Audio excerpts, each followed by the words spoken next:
Good afternoon friends, সবাই কীরকম আছো? আশা করি খুব ভালো আছো, সুস্থ আছো। এদিকে আমরাও ভালোই আছি। আজকে হচ্ছে সেই দিন যে দিনটার জন্য সারাটা সপ্তাহ ধরে অপেক্ষা করি। আজকে হচ্ছে সানডে। সানডেটা এলেই কেমন জানি মনে হয় যে একটা মানে খুশি খুশি ভাব, একটা মানে আনন্দ, মানে স্যাটারডে রাত্রে আর কি, কালকে সানডে একটা বিশেষ দিন, এরকম একটা মানে মন থেকেই আসে আর কি। তো জানি না কি করতে পারি না করতে পারি, তবে বেশ ভালো লাগে আমার সানডে দিনটা, আমার বেশ একটা প্রিয়, মানে এখন না আগে থেকেই। তো আমার স্নান হয়ে গেছে, বিছানা তোলা হয়ে গেছে, সব কমপ্লিট, বিছানা তোলা একেবারে। স্নান করে বসে আছি, তুলসীতে জল দিয়ে আসলাম। আর হচ্ছে ওইদিকে দেবলীনা হচ্ছে তৈরি, ওরও স্নান হয়ে গেছে। সকাল সকাল টিউশনে গেছিলো 10টার সময়, এসেছে 12টার সময়। এখন বাজে হচ্ছে 12:45, মানে 1:45। ও ওইদিকে তৈরি হচ্ছে, ও আয়না থেকে সরে গেলে আমি তৈরি হয়ে নেব। আর ওর বাবা গেছে একটুখানি কাজে, বাইরে একটা কাজ রয়েছে, সেই কাজের জন্যই গেছে, চলে আসবে একটু পরেই। বলেছে তোমরা রেডি হও। ওর তার সময় লাগে না, সময় তো আমাদেরই লাগে। হ্যাঁ, তো আজকে ওয়েদারটাও খুব একটা খারাপ নয়, বেশ বাঘের মতো যে রোদটা সেটা নয়, ঠিকঠাকই আছে। তো তৈরি হয়ে বেরিয়ে পড়বো। কোথায় বেরোবো সেটাও জানি না, ওটা বেরিয়ে পড়ার পর তারপর ডিসাইড করব যে কোন দিকে যাব।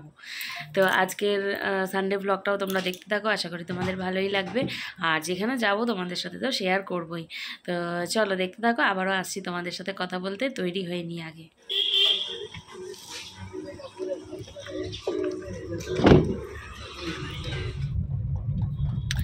ঘড়িতে বাজে 1:50, মানে ওই দুটোই বলা যায়। এই সেই করতে করতে ঘর থেকে আবার যখন বেরোই দেখি হচ্ছে ঘরের যে লকটা সেটা আবার কাজ করছে না। পরে ও আবার সেটাকে ঠিকঠাক করলো, করে নিয়ে তারপরে বেরোলাম। এই করতে করতেই কতটা দেরি হয়ে গেল। এদিকে খিদেও পেয়ে গেছে, সকাল থেকে কিছু খাইও নি, চা দুটো বিস্কুট খেয়েছি। দেখো তো 1:50 বাজে, খিদে পায় না। এবার দেখি এখন গিয়ে কোথায় কি পাই, তারপরে খাবো, তারপরে কোথাও একটু ঘুরবো। আগে না খেলে আমার ভালো লাগে না, মুখটা আমার হলো ছোট হয়ে গেছে খিদার চোটে। তো চলো দেখি কোথায় যাই না যাই, আগে বেরোই তো তারপরে দেখা যাক। মানে ব্যাপারটা হচ্ছে এরকম, যেদিন বলে না দেরি, সব দিক থেকেই দেরি। বাবা ট্রেনটা তো দারুণ স্পিড। ওই যে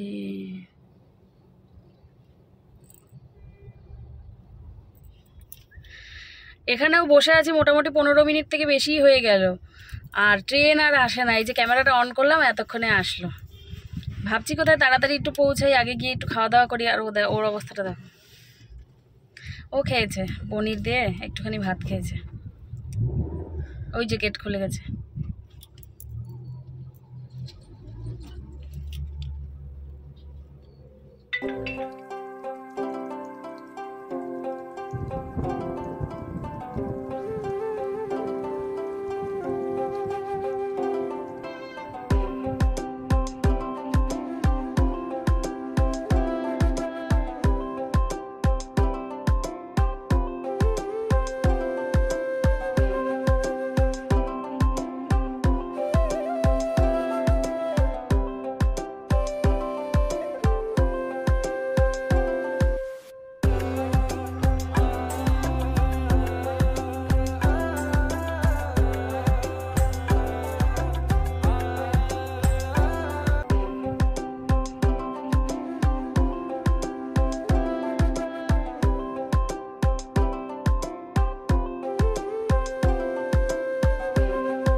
छड़ी में तो मन हाँ पीछे में है आदमी, बच्चा है, बच्चा है तो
আমরা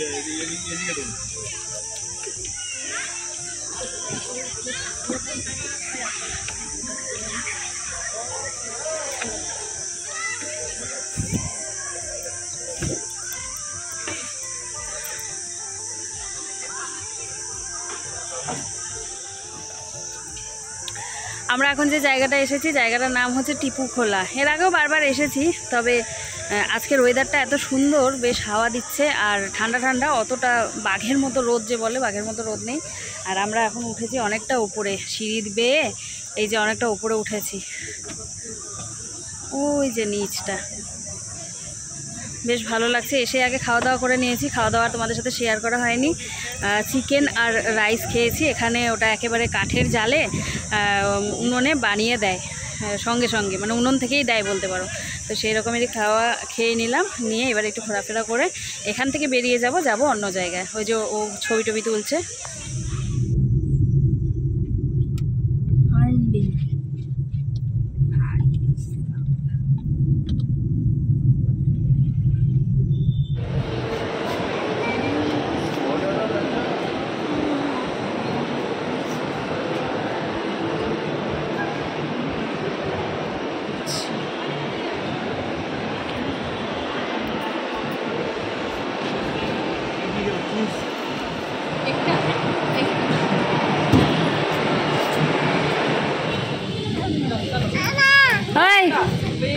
ওই মেয়ে কি কাটছিস দেখি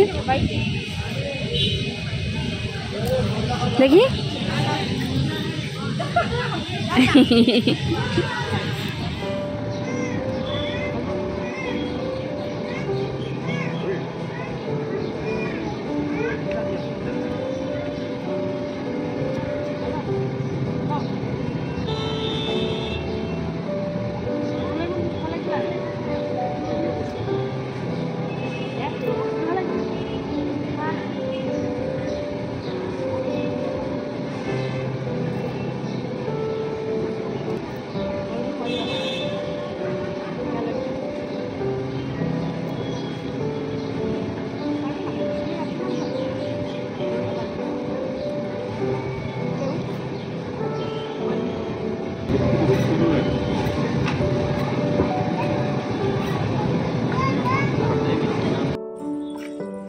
চলো।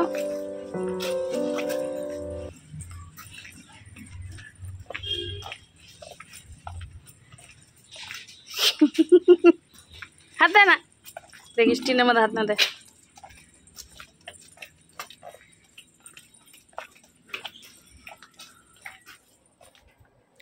Good evening friends.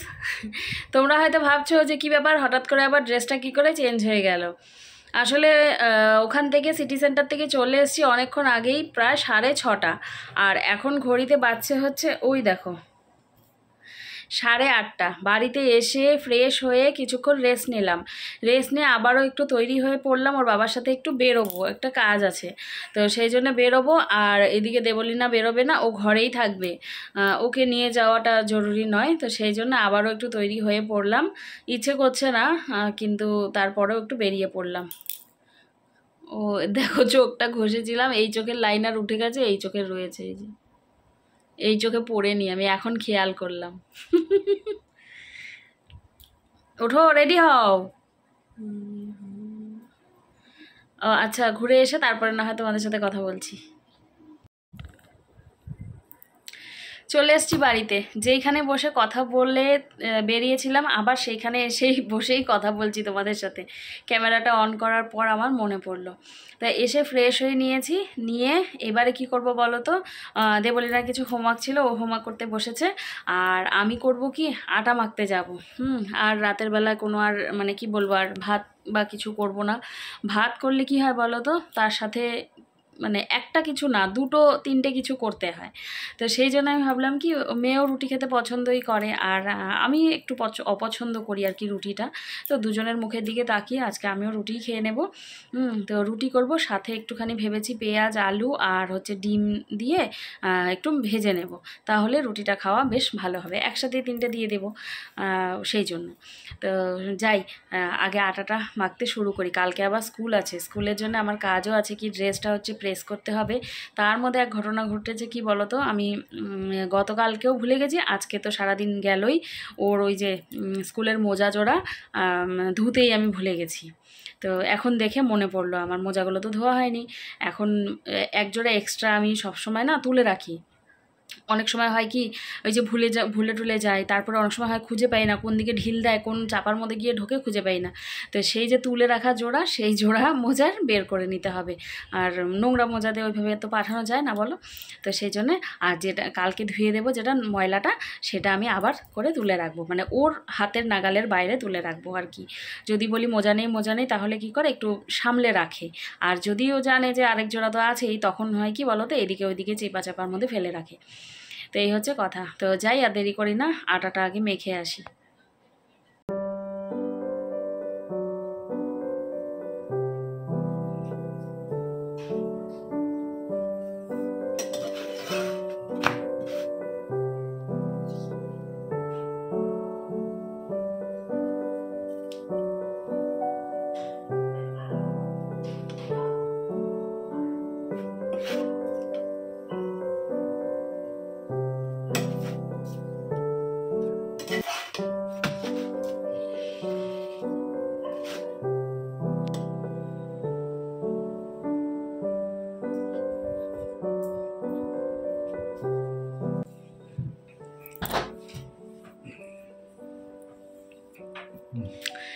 রবিবারের দিনটা কিভাবে কেটেই গেল, তাই না? সারা সপ্তাহ ধরে অপেক্ষা করি রবিবার আসবে, আর রবিবারটাকে কীরকম যেন তাড়াতাড়ি এসে তাড়াতাড়ি চলে যায়। এই যে রাতের বেলায় ঘুমাবো, সকালে উঠে আবার স্কুলের চিন্তা, টিউশনের চিন্তা, শ্যুট, এডিট, বাড়ির কাজকর্ম, কত কিছু, তাই না? এই যে রবিবারটা একটু মানে কি বলবো, আনন্দের সাথে কাটাবো ভাবি, সেটাও আর সব ক্ষেত্রে আনন্দের হয়ে ওঠে না। তো এগুলো অনেক রকমের বিষয়ই থাকে, যেগুলো তো আর শেয়ার করা যায় না। সেগুলো অনেক কথাই আমাদের মনের মধ্যে রেখে দিতেই হয়, বিশেষ করে ভ্লগে। তো চলো, রবিবারের দিনটা কেটে গেল। আজকে ওইদিকে চাল ভিজিয়ে রেখে আসলাম, কালকে সকাল সকাল ভাত করতে হবে, ভাত খেয়ে স্কুলে যাবে। কালকে আবার সেম টাইম ছুটি, মানে ওদের 2:30 নাগাদ ছুটি হয়। তো কালকে আবার সেম টাইম, কারণ কালকে আবার ওদের ওই স্কুলে সিএর এক্সাম যে হয়, সেই এক্সামটা হবে না। ওই জন্য কালকে কালকে 2:30, আবার পরশু দিনও 2:30, হ্যাঁ, দুদিনই। আর হচ্ছে ওইদিকে রেবুলিনা শুয়েও পড়েছে, এইদিকে আমি বিছানাটা ঝেড়ে বসলাম যে তোমাদেরকে গুড নাইটটা আগে করে দিই। ওর বাবা এদিকে শুয়ে আছে, ওকে এখন ধাক্কা দিয়ে আমাকে তুলতে হবে, কারণ খাওয়ার আগে যদি, মানে খাওয়া দাওয়ার পরে যদি একবারও শোয়, তাহলে উঠানো মুশকিল। হ্যাঁ, সেই জন্য আমি করি কি বলো তো, খাওয়া দাওয়া হয়ে গেলে যেভাবেই হোক আগে বিছানাটা করার চেষ্টা করি আর কি, মানে ওকে কোনো রকমভাবে আমি শুতে দিই না, এই কথা সেই কথা ধাক্কা ধুক্কি দিয়ে বসিয়ে রাখি আর কি। এই হচ্ছে কথা। তো চলো, আজকের ব্লগ এখানেই শেষ করছি। সবাই ভালো থেকো, সুস্থ থেকো, দেখা হচ্ছে আগামীকালকে নতুন একটি ব্লগের সাথে। তো এতক্ষণ আমার জন্য অপেক্ষা করো। আজকের মতো টাটা, গুড নাইট।